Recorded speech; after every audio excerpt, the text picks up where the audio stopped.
Bonsoir et bienvenue dans l'Africa Newsroom. À la une de l'actualité ce soir, la signature a été annoncée pour ce 12 septembre. Attendu nouvel accord de paix global au Soudan du Sud, le premier depuis 2015. Proposition phare de cette entente, le rétablissement du chef de la rébellion, Riek Machar, dans ses anciennes fonctions de vice-président. Un retour de l'ancien chef rebelle sur la scène politique sud-soudanaise peut-il permettre de relancer le processus de paix? Ce retour est un espoir de réconciliation pour le Soudan du Sud déchiré par la guerre civile depuis 5 ans. On en débat dans un instant. Puis question dans 20 minutes sur la réforme agraire attendue en Afrique du Sud. Elle est annoncée depuis plusieurs mois par le gouvernement. Il s'agit de corriger les injustices liées à la dépossession des terres. Les mots du chef de l'État. L'administration Ramaphosa peut-elle lancer cette politique de redistribution des terres attendue par la majorité des Sud-Africains 24 ans après la fin de l'apartheid? Cette réforme agraire est-elle vouée à connaître le sort tragique que celle entreprise par le voisin, le Zimbabwe? On en parle dans le débat. Puis l'Égypte face à la surpopulation, 94 millions d'habitants, 119 millions en 2030 selon les prévisions. La situation est alarmante, notamment au Caire. La capitale qui connaît la croissance démographique la plus rapide au monde est en panne de logement. Certains dénoncent une inefficacité des politiques mises en place par les gouvernements successifs. Pour ce qui est de celui du président Abdel Fattah al-Sisi, on annonce un programme ambitieux visant à la construction de 20 villes nouvelles de 4e génération.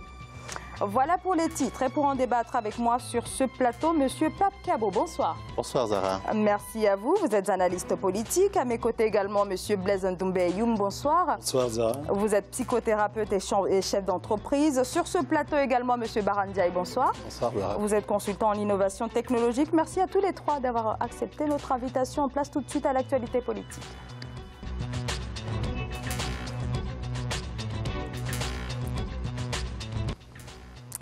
La guerre civile au Soudan du Sud, l'IGAD, bloc régional et médiateur du conflit, poursuit le nouveau cycle de négociations entamé déjà depuis plusieurs semaines. Un nouvel accord de paix global entre le chef de l'État Salva Kiir et son principal adversaire Riek Machar est à présent attendu en Éthiopie où se déroulent justement les négociations. L'IGAD s'est réunie ce mardi pour examiner les derniers points qui posent problème. La signature finale de ce nouvel accord de paix a été annoncé pour ce mercredi entre les deux camps rivaux. Cet accord peut être un espoir de réconciliation dans ce pays en proie à la guerre civile depuis 2013. Sharon Kamara. L'annonce de l'accord de paix au Soudan du Sud était attendue par la population sud-soudanaise installée dans le pays ou alors réfugiée à l'étranger. Tous sont impliqués dans ce processus de paix.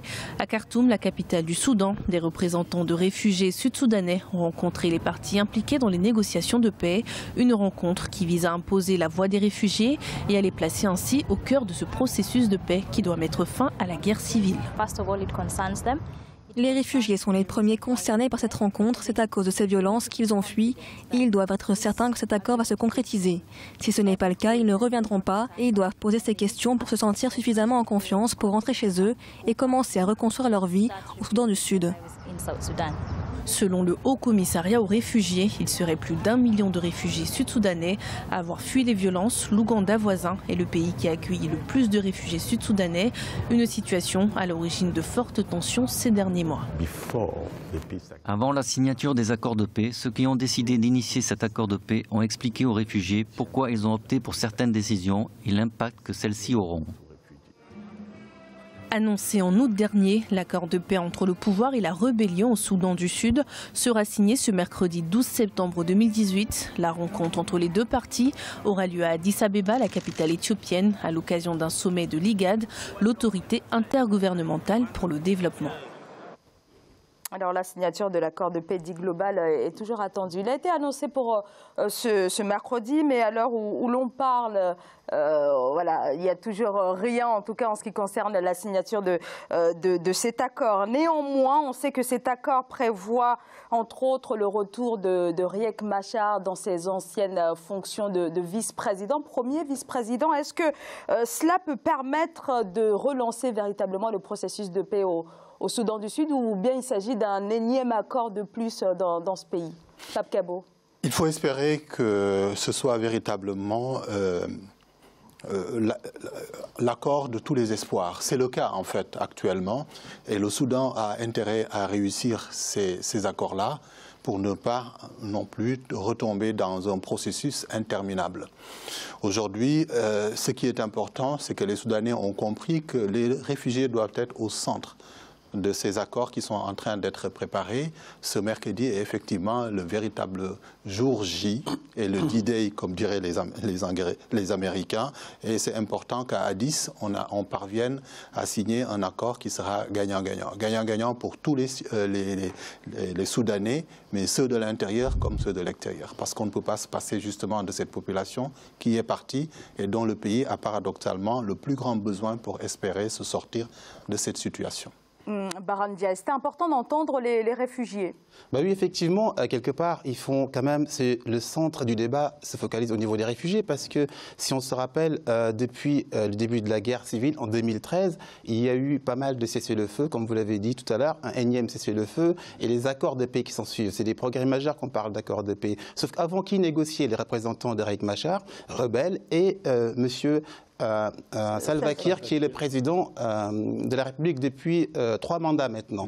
Alors ce qui se passe, c'est qu'ils se connaissent tellement bien, ils n'arrivent jamais à finaliser pour l'intérêt en fait du peuple les accords. Donc chaque fois, on reboucle dans un cycle de tension. Maintenant que la société civile est partie, il y a l'IGAD, qui est l'organisation des pays de l'Afrique de l'Est, qui prend parti. Il y a les Américains qui mettent beaucoup de pression, même si on ne le dit pas, derrière Riek Machar pour qu'il soit assis maintenant à la table des négociations pour définir les accords, les signer et mettre en place, bien sûr, une feuille de route. J'espère qu'elle sera bien tenue et que le calendrier sera respecté. Donc, ajouter à cela la société civile, plus les réfugiés qui sont d'après la chaire, plus d'1,7 million sur la partie Soudan, plus ceux qui ont émigré en fait en Éthiopie. Il ne faut pas oublier aussi les déplacés internes en fait, qui sont éparpillés dans le pays. Donc si on cumule tout ça, ça donne à peu près un chiffre de 4 millions de personnes déplacées. Donc il est grand temps que ces acteurs-là soient consultés, en tout cas entendus, et leurs doléances prises en compte et respectées pour faire avancer en fait la société sud-soudanaise aujourd'hui.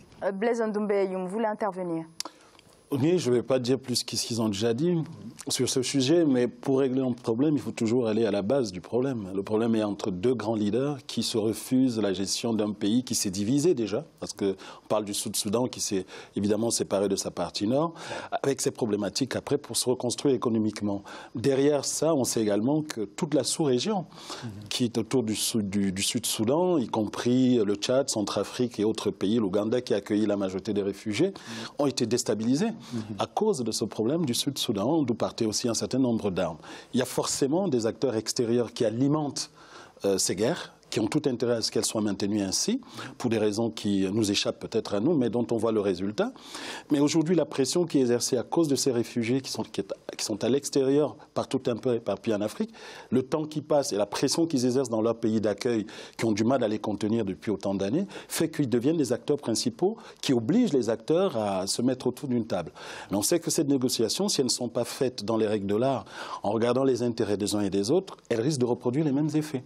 Donc on risque de repartir vers des guerres fratricides, parce qu'il s'agit de guerres entre frères soudanais, qui devraient se résoudre plutôt en regardant leurs propres intérêts. S'ils mettent leurs intérêts au centre de la problématique, ils s'en sortiront. Mais s'ils continuent à servir les intérêts des autres, eh ben, ils reviendront à ce qui s'est déjà passé. Il y a déjà eu des échecs précédents qu'ils ont évoqués. On retombera sur des situations problématiques. En fait, c'est vrai, parce qu'il faut que l'intérêt sud-soudanais en tant que population, soit mis en exergue. Parce qu'aujourd'hui, ce qui se passe, c'est que le peuple en a ras-le-bol de cette guerre infinie. Parce qu'au Soudan, il ne faut pas oublier que le Sud-Soudan, autant pour moi, regorge énormément de pétrole. C'est-à-dire que le pétrole, aujourd'hui, il n'est pas exploité. Il s'exploitait bien avant 2013, de 2011, suite au référendum d'autodétermination. Puis ces 2 années qui ont suivi, 2011-2013, tout se passait bien, 360 000 barils par jour. À partir de la guerre civile, 160 000 barils, c'est divisé par 2, c'est moins rentable. L'autre source de revenus du Sud-Soudan, c'était quoi? C'était l'agriculture. L'agriculture, on ne peut pas la pratiquer dans une zone où il y a des guerres, des poches de rébellion. Les terres ne sont pas accessibles, l'allocation des terres n'est pas vraiment viable, ni respectée, il n'y a pas la sécurité. Donc le Soudan sombre dans le désespoir des Soudanais. Il est temps qu'on prenne en compte, en tout cas, les doléances des réfugiés et du peuple sud-soudanais. Pape Kabo, on sait que l'accord de 2015, bien sûr, n'a jamais pu être mis en œuvre. Mais là, on voit mal la particularité de ce nouvel accord qui reprend à peu de choses près les mêmes bases que l'ancien accord de 2015, qui a été d'ailleurs rédigé sous pression de la communauté internationale et où il y a eu finalement peu de négociations entre les principaux belligérants. Voilà, un accord, lorsqu'il est signé sous la contrainte, il ne prend pas totalement, j'allais dire, pour une large part, les enjeux véritables. Il y a une pression telle pour aller vers la paix et on ne cherche pas à mesurer l'impact des décisions contenues dans un accord.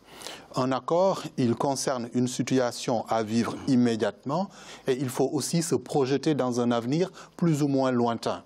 Or, si on contraint les acteurs à venir à la table de négociation, mieux à signer des accords, ils ne prennent pas en compte les enjeux qui sont plus ou moins lointains et qui vont s'imposer tout de suite une fois qu'on aura signé les accords.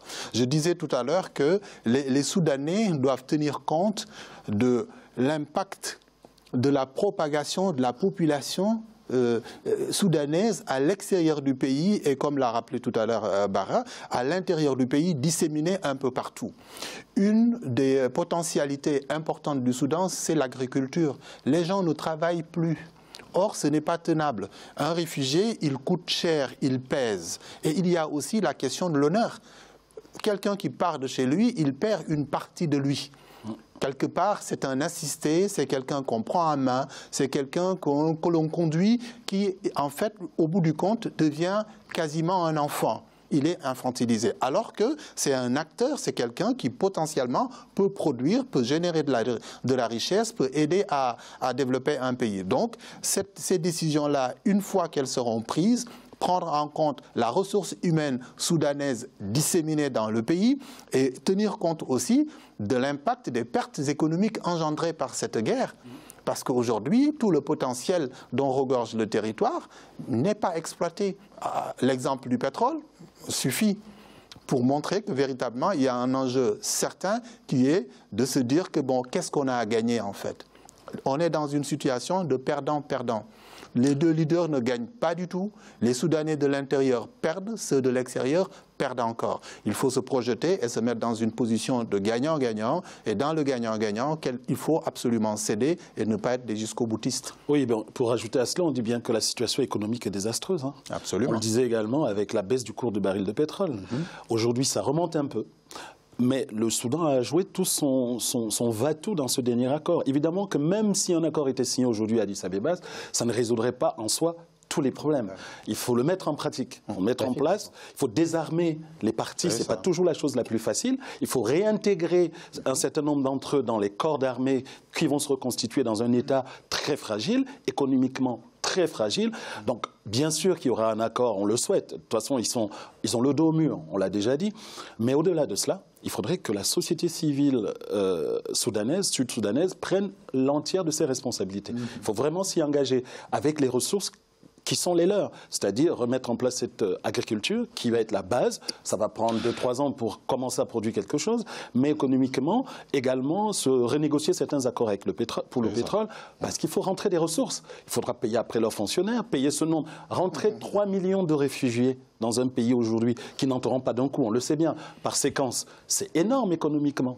Même s'ils coûtent cher à l'extérieur, mais en rentrant dans le pays, leur trouver une activité, un travail, etc., et éviter les problèmes de cohabitation qui vont devoir se faire. C'est tout un pays à reconstruire. C'est tout un pays à reconstruire. Et je pense, pour rejoindre votre argumentaire, c'est que rentrer 3 millions et poussière de réfugiés, c'est pas une mince affaire. Pourquoi? Parce qu'après, il faudra faire face en fait à une réalité qui est, par exemple, Salva Kiir et Dinka. Il fait partie de l'ethnie des Dinka. C'est-à-dire que cette ethnie, sous la protection de Salva Kiir, occupe aujourd'hui certaines zones du territoire. La partie rebelle aussi occupe leur zone. C'est-à-dire qu'il faudra aller dans un processus, pourquoi pas s'inspirer de l'exemple du Rwanda ou de l'Afrique du Sud par rapport à la commission Réconciliation et Vérité. Et puis il faudra pacifier le pays, mélanger les ethnies, la population pour qu'il y ait osmose, pour qu'ils puissent converger en tout cas en termes de volonté de sortir de cette crise, humainement déjà dans un premier temps. Et ça, c'est pas une mince affaire, ça peut prendre une dizaine d'années. Et Tant que ce n'est pas stable, on ne pourra pas gérer les terres pour faire de l'agriculture. Et s'il n'y a pas d'agriculture, on le sait bien, l'autosuffisance alimentaire ne pourra pas être atteinte quelque part.